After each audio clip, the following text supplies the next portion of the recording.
Statistika tal-Uffiċċju Nazzjonali tal-Istatistika uriet li matul dan is-sajf il-Maltin sifru aktar, dan meta mqabel mal-perjodu ta' bejn Lulju u Settembru tas-sena l-oħra.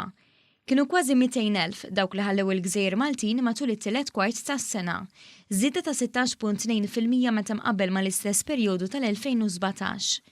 L-Italja u Renju Unit baqgħu fost l-aktar destinazzjonijiet popolari mal-Maltin li flimkien ammontaw għal aktar minn 45% tas-safar f'dan il-perjodu. 23,000 persuna għażlu destinazzjonijiet barra mill-Unjoni Ewropea għal btala tagħhom.